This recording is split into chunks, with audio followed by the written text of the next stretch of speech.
Bonjour les enfants, alors aujourd'hui nous verrons un cours qui parle des accents et on va essayer de les connaître et bien sûr nous allons accentuer correctement des mots.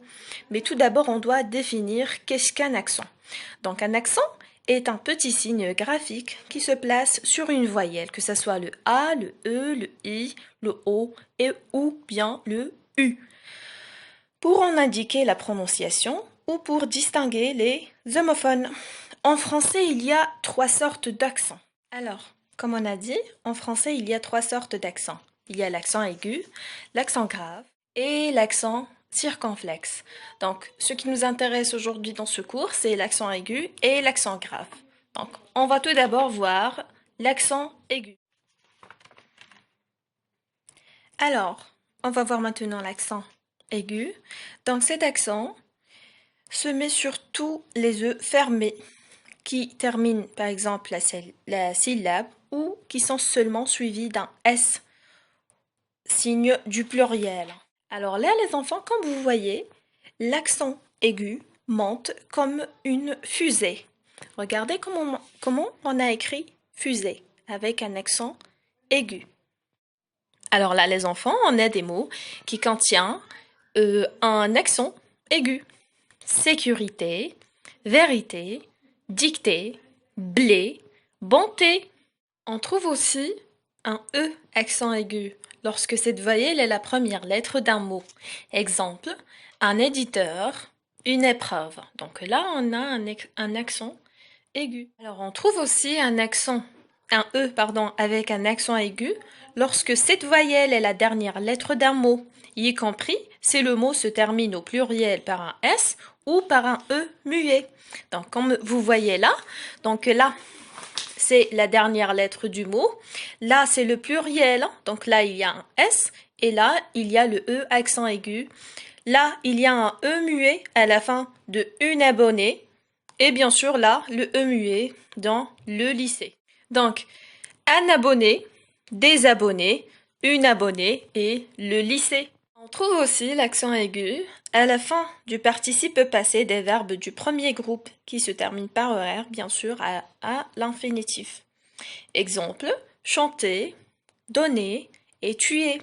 Et aussi dans le participe passé du verbe être. Là, on a été avec deux accents aigus. Maintenant, les enfants, on va passer à l'accent grave. Donc, l'accent grave ne peut se placer que sur les voyelles. Les voyelles E, A et U. Donc, et comme vous voyez, elle descend comme une flèche.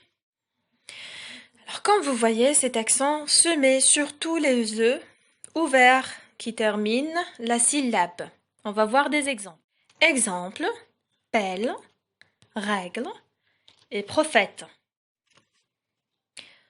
Aussi, on le met à la fin des mots qui ont un S au singulier, c'est-à-dire comme procès, progrès, congrès, après et très.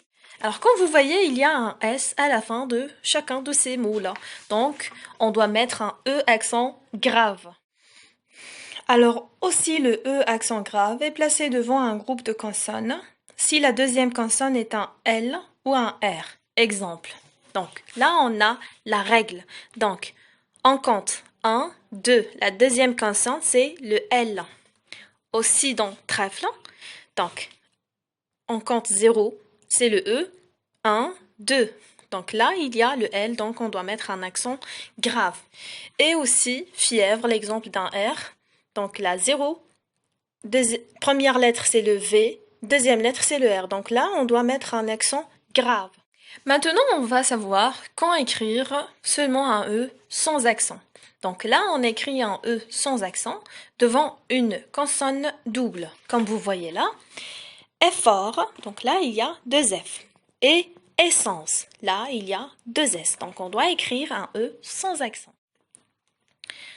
Sans oublier qu'il n'y a jamais un accent sur la voyelle E si elle est suivie d'une consonne finale D, F, R ou Z.